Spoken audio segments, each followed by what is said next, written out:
Only small disclosure, we're gonna have to have a separate place for the wigs because some of them wigs be stinking. I've been thinking, why can't I keep my fingers off it, baby? I want you, nah, nah. Why can't I keep my fingers off you, baby? I want you, nah, nah. Cigars on ice, cigars on ice. As black women, especially like when we're thinning, when we have fine hair, or if our hair is just thin. And please do know, it is definitely a difference between thin hair and fine hair. So first off, let's just talk about some of the worst things you can do if you have fine or thin hair. Number one, using products that are just not for your hair type.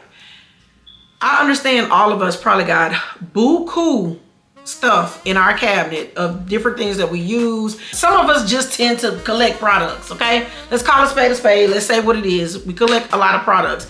I am not a product junkie, but as a licensed cosmetologist, I definitely have a lot of products. Why? Duh. When I'm doing other people's hair or if I'm doing my own hair, depending on the style or whatever it is we're going for, depends on what product needs to be placed at that time. And I think one of the worst things as a woman who has thin hair or fine hair, or if your hair is thinning, because it's a difference if you're thinning, you know, you can get that to like grow back and all that stuff like that, and as opposed to your hair just being thin.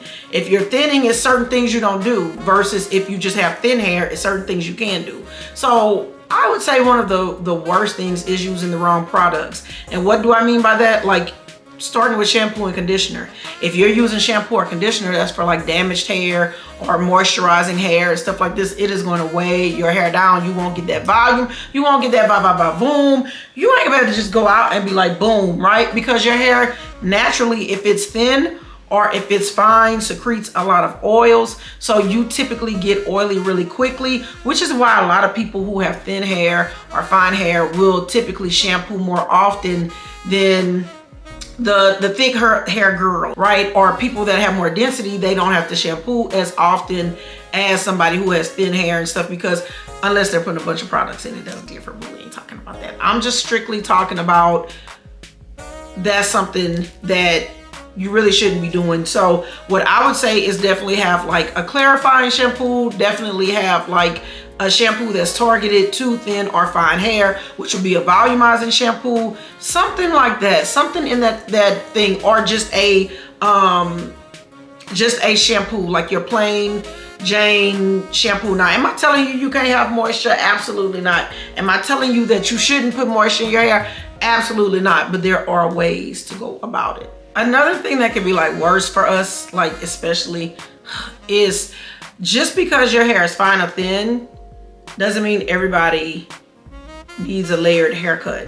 Some of us have to go with like a blunt cut, and we have to keep that weight line or that density line or that hairline at the bottom heavy, and then you can put a little texture in the top with a few layers or whatever like that. We can do a bang instead. But a lot of people who, especially, and I don't know what it is, especially maybe because it's silk press season, I don't understand, but we can silk press, and it's a way to silk press if you have fine and thin hair. And if you want to see that type of video, just comment it down below and I'll try to make it for you and get it out there, okay?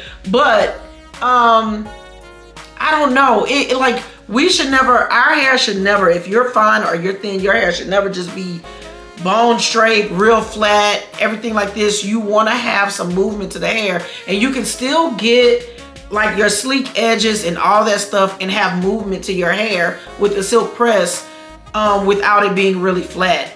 Also, really long hair on anybody who has fine or thin hair is also like a really thing. I know you want to keep your length, but that's when we start playing with like some long layers, long layers, or making sure we're having some type of haircut, right? So that it does something, or even framing the face. That definitely will help, because you can do wispies, you can do nose length or chin length depending on your face type, and a bang.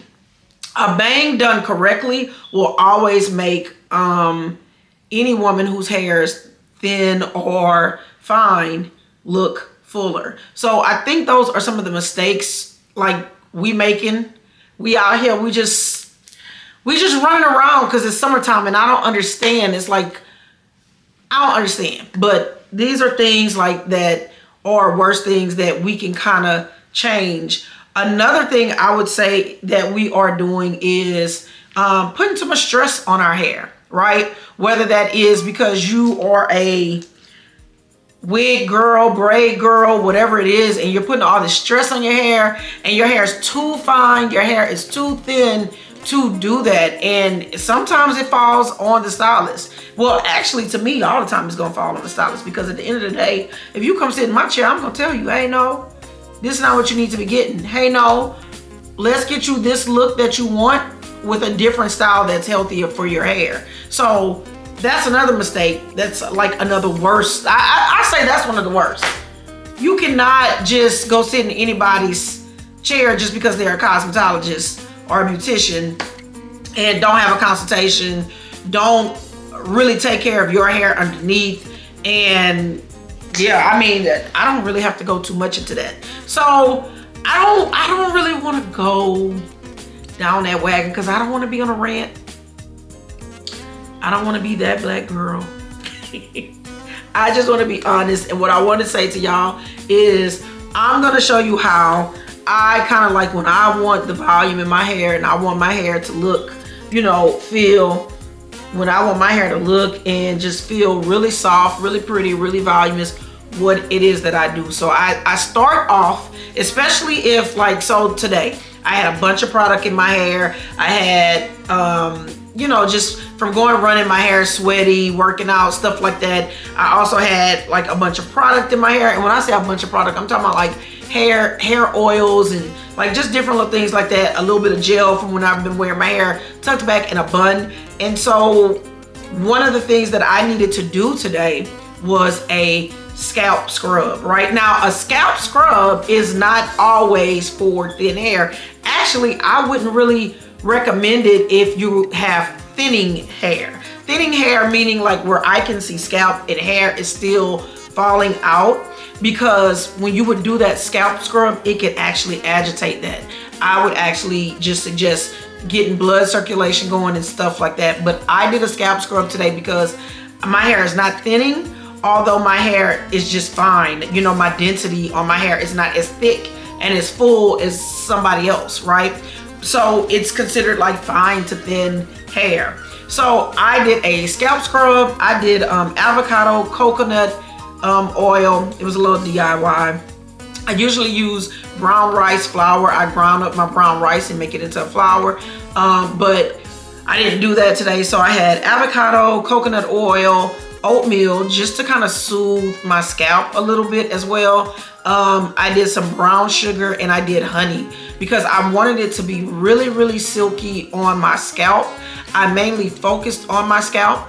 I don't typically have a lot of dandruff and things like that, but because I had a lot of sweat buildew on my scalp, gel buildup on my scalp, I wanted to really go in and do that. I didn't necessarily need to do a clarifying shampoo for the simple reason that I was doing a volumizing shampoo today. So after that scalp scrub, I went in with a volumizing shampoo. Usually I'll use like Pantene. I tried Tresemme today and used that and I absolutely loved it. I think that my hair came out absolutely gorgeous. And I went in with that shampoo and I really went, well, actually, let's backtrack. So when I did the scrub, you want to make sure that your hair is already wet, right? Damp, wet, whatever. And then you want to do the scrub. You don't necessarily want to use your nails. You just want to gently massage that into your hair, into your scalp. That's the part that you're focusing on. And then you can milk it down to whatever else falls down. Rinse that out completely. You don't really want to do this with like hot water or cold water. We want to be like room temperature kind of when we're doing that actual scrub, and rinse out on the scrub.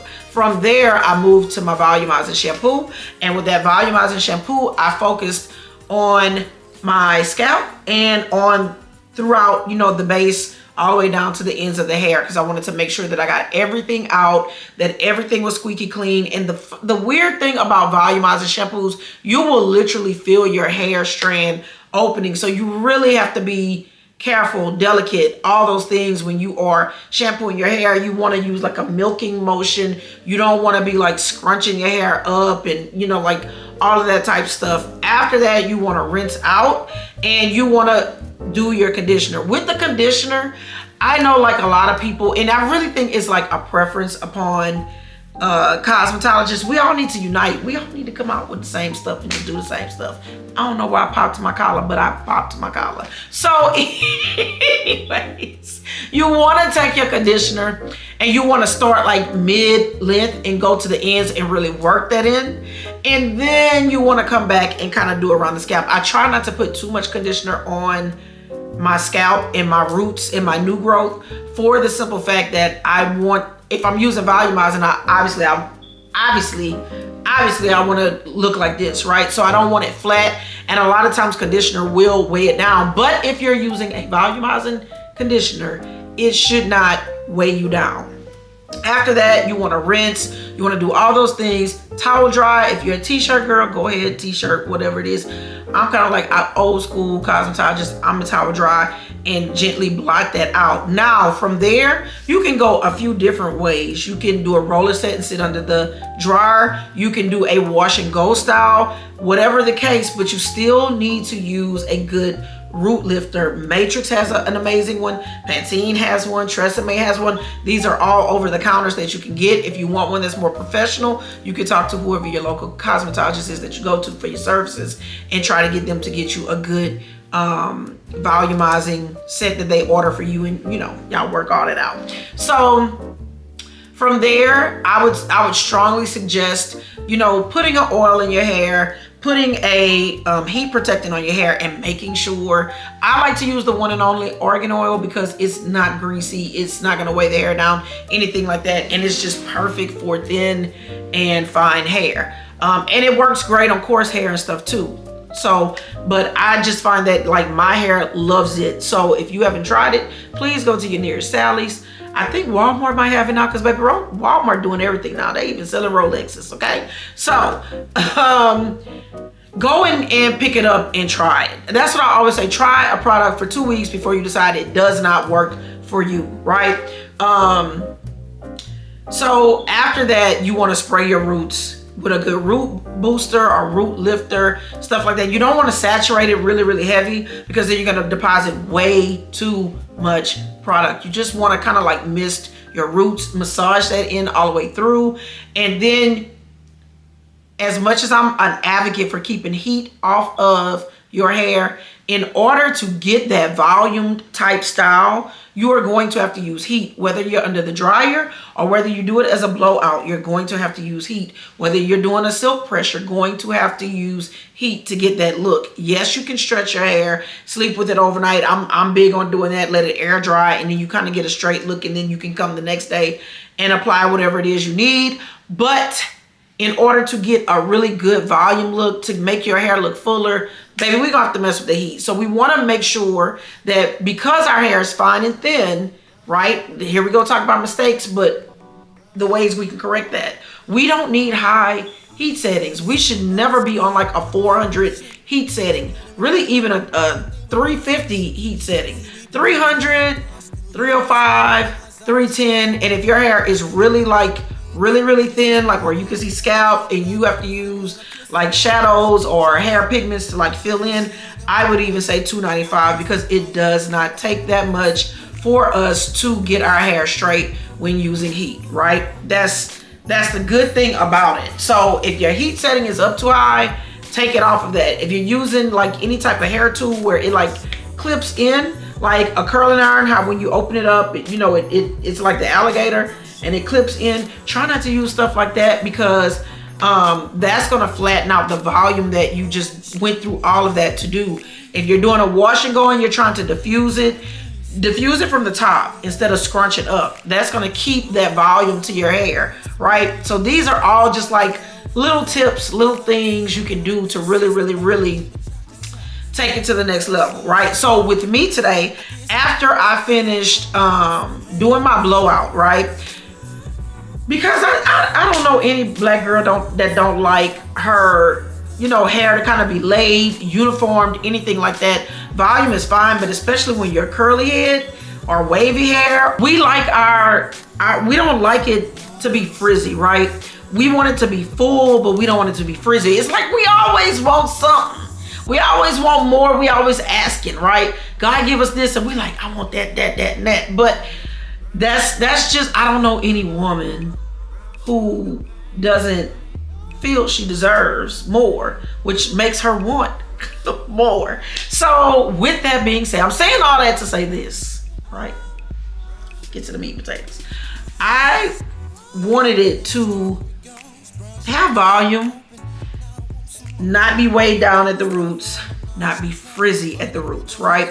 So with that being said, after we round brush the hair, we're gonna go in and we're gonna set that hair on some type of roller, or we're gonna do pin curls, something to that effect. But if we're really trying to keep the volume, then we're going to either make a roller type thing where we take the hair, we roll it up like this, and then we clip it in place without a roller, or we're gonna stick a roller. If you stick the roller in there and you let it, let that curl cool, it's gonna set in place. Because the truth about it is that if your hair is thin, if your hair is fine, and you're doing a blowout, the truth of it is once you take that blowout out, that brush out and that blow dryer away, and that curl falls, it's gonna set how it fell. So we wanna clip the hair in place. We wanna set the hair in place. That's very important, because that's how you're gonna maintain the shape of the volume that you're going for without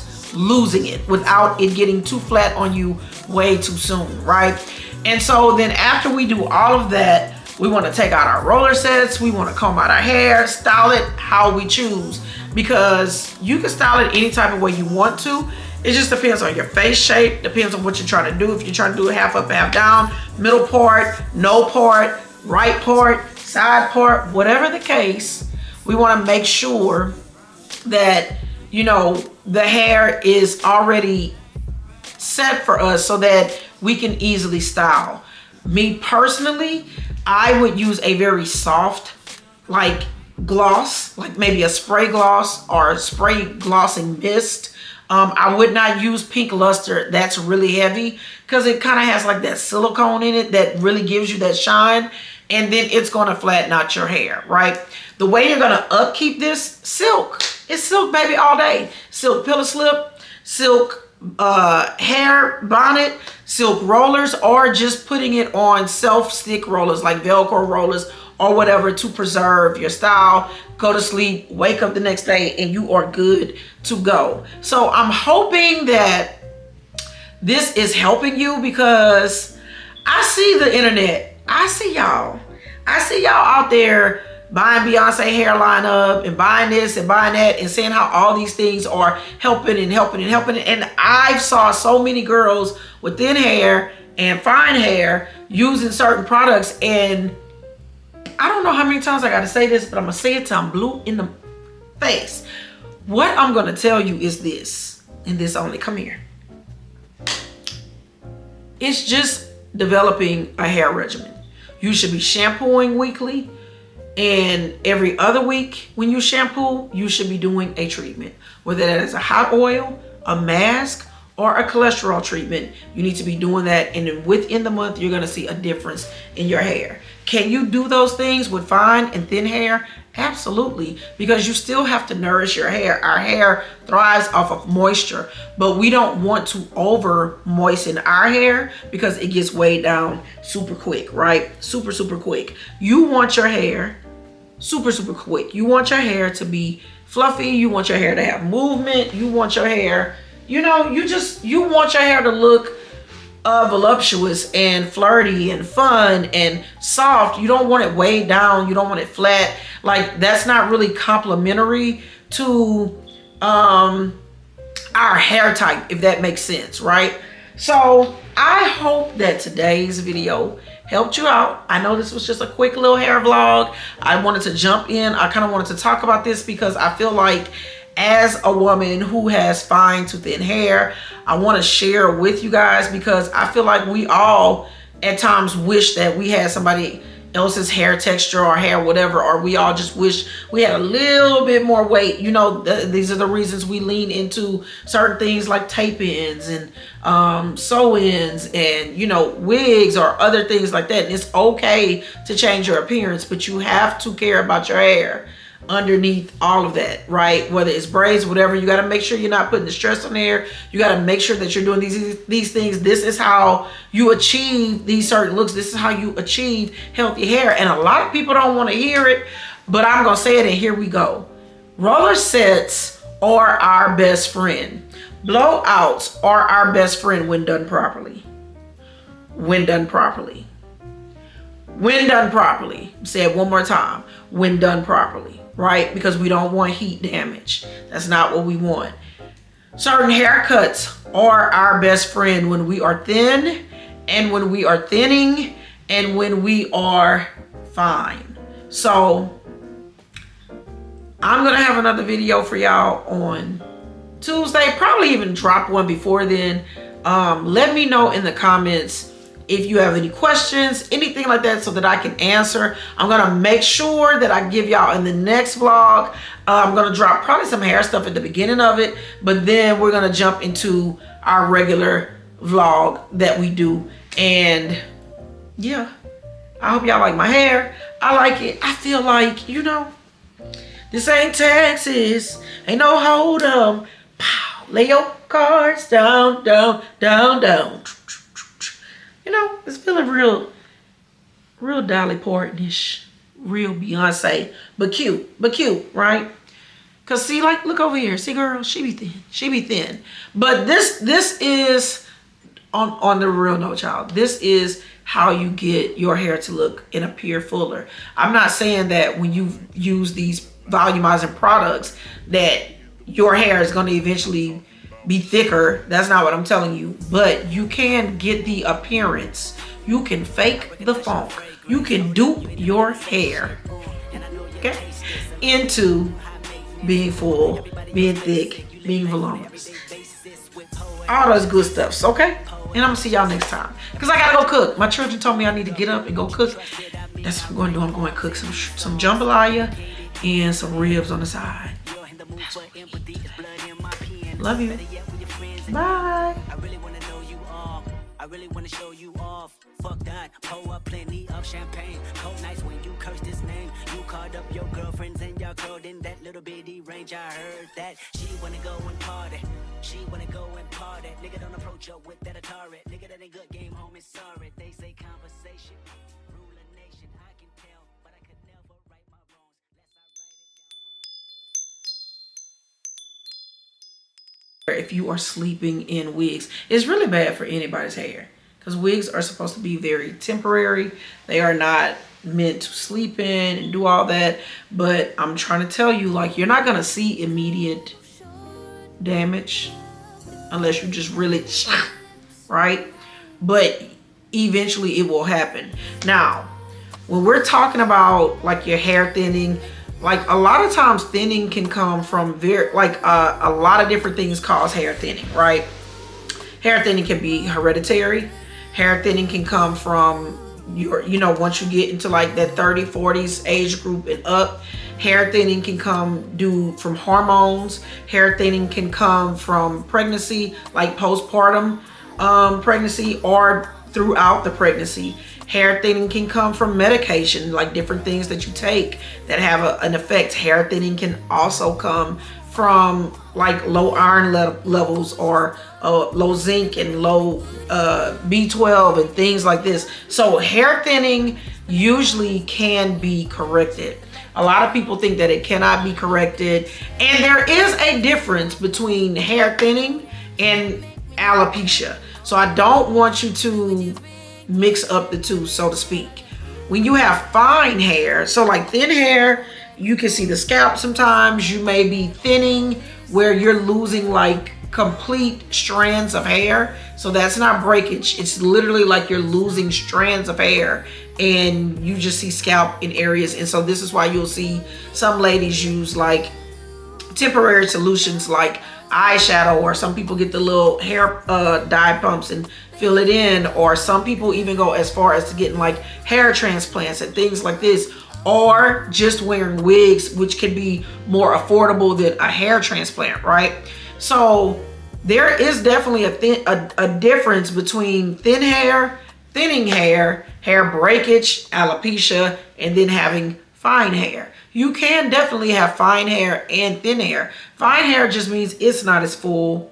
The hair strand itself is just not as dense, not as thick, things like that. So that's why it's typically you'll see like volumizing techniques, as opposed to somebody who has thin hair. Then typically the hair is not as you don't have as many hair strands as somebody with more, so to say, fuller hair or thicker hair. So now, granted, I don't really think Black women really follow a lot of hair trends.